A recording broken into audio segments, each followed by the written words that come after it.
variety of stews in our lives. I always believe that stews are a novice's delight to cater to a gourmet meal when entertaining family and friends over the weekend or for a perfect brunch.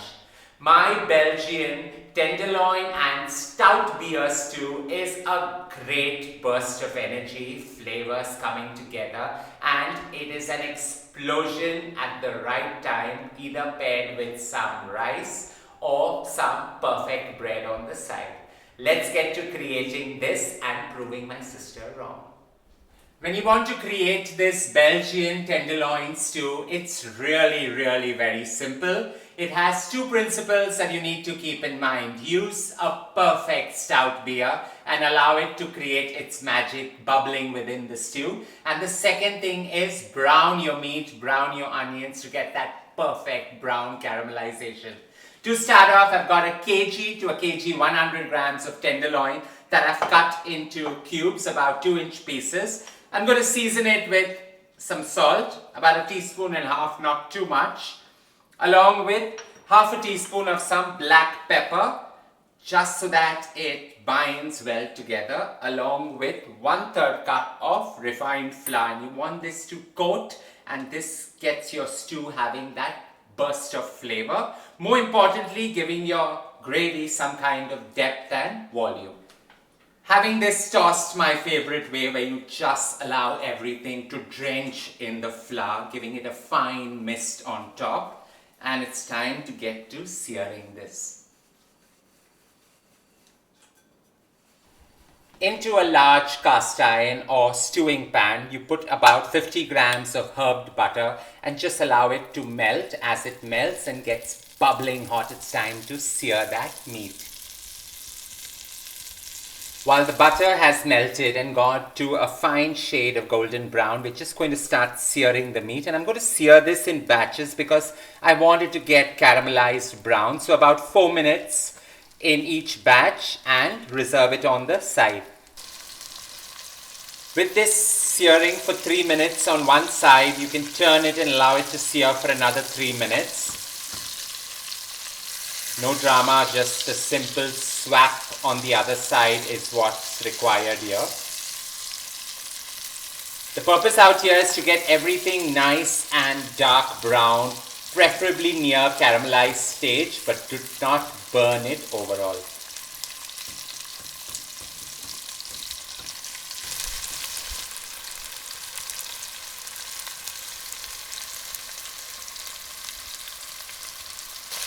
Four minutes on the other side, we're just going to take out this perfectly caramelized tenderloin pieces and get to browning batch number 2.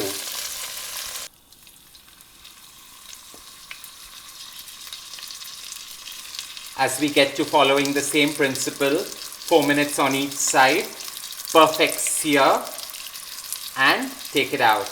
This stew is all about just getting the caramelization right and getting everything seared perfectly well. We flip this for another 4 minutes and take this out as well.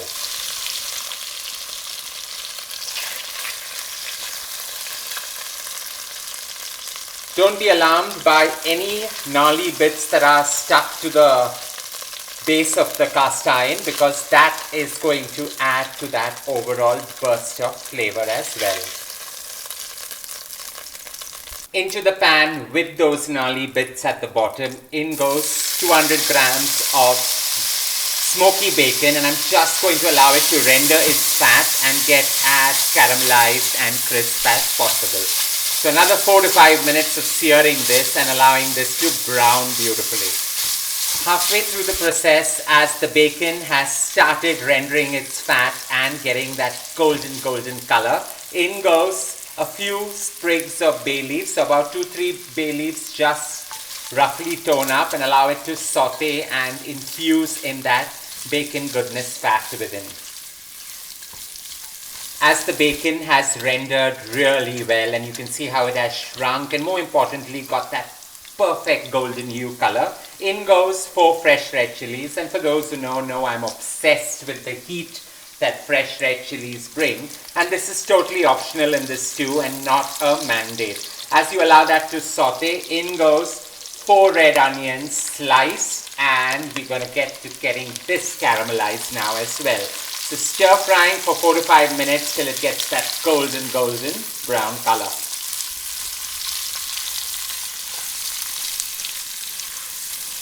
Sauteing this for nearly 8 to 10 minutes on high heat is what gives it this gorgeous caramel brown color.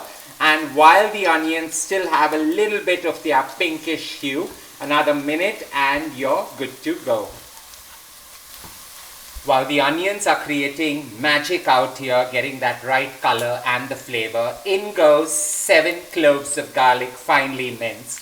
And I'm adding garlic now because while garlic brings about that sweet flavor that it is known to bring out, it also adds to the appeal, and there's nothing more unappetizing than burnt garlic in a stew. Saute this, a quick stir, and now comes the fun part of adding the stout.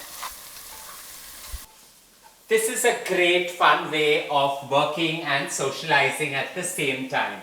So out here I'm going to use 2 330 mils of stout, 1.5 into the stew and half as a cook's treat for me.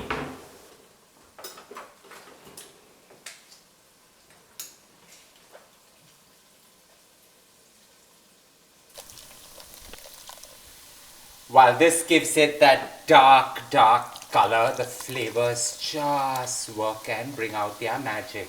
And half for me to enjoy on the side. A quick stir, deglazing the pan, allowing all those gnarly bits that were stuck at the bottom to mix in and create that robusty flavor. Now while this is coming to a slow simmer, in goes a few dehydrated thyme sprigs. I've just taken a bunch of it. You can go as liberal as you can handle. A quick stir and we get to getting this to a robust boil.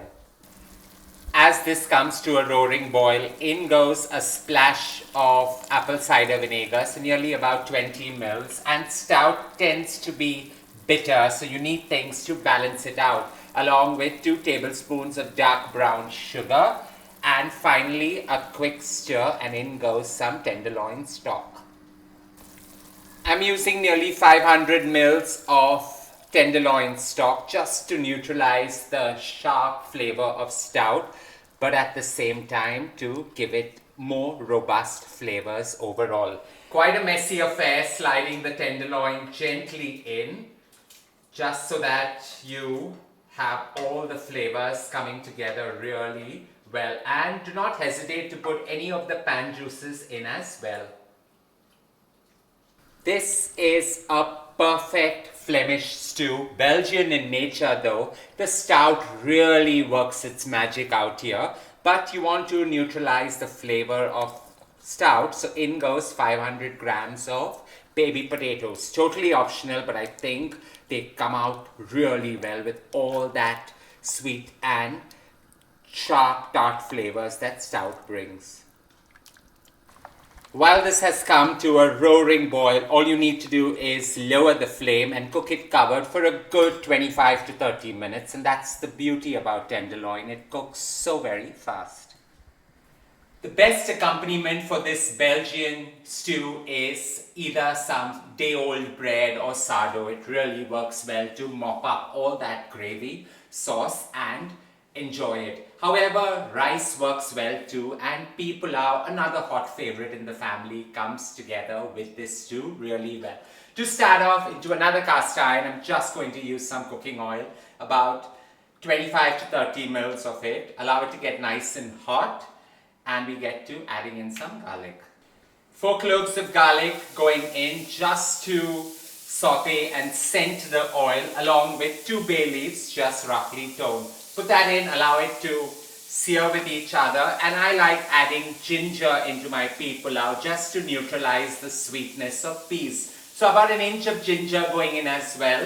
Give it all a quick stir, and finally in goes some sliced red onion. So 1 red onion finely sliced going in, and we're just going to get to sauteing it.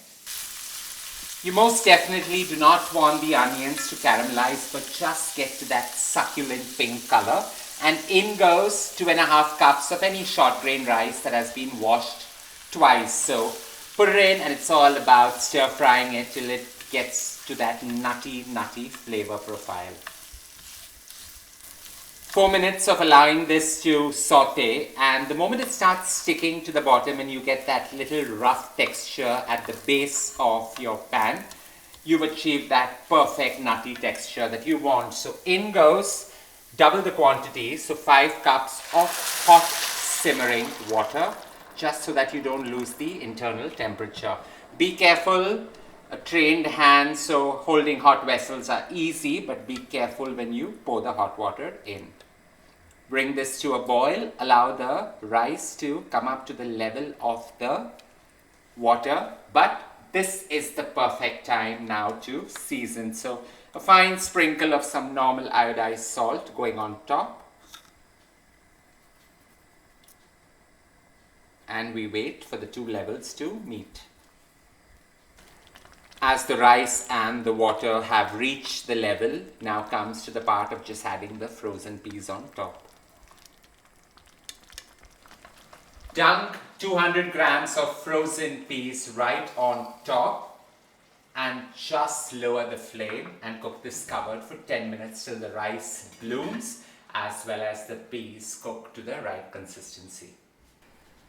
While the rice has cooked to just about the right consistency and the peas on top just look so beautiful and magical, this is ready along with the stew. All we need to do is garnish that now. Now I kept this for a further 5 minutes, so 30 minutes of simmering to perfection. This gorgeous stew is ready, and the flavors are so welcoming and ready to cater to everyone's needs. You just garnish it with an overload of curly parsley, so nearly 3 tablespoons, and you're good to go. While I always believe that stews really help cater to the masses, and it's a very soulful, comforting meal to enjoy any time of the day and perfect for a brunch, I've definitely proved my sister wrong, but more importantly, this pairs really well with that pea pilaff and also some bread just to mop up that gorgeous gravy. I hope you enjoyed creating this simple, stylish yet elegant meal with me. Don't forget to share loads of love by hitting on the like button, and as I always say, don't forget to subscribe.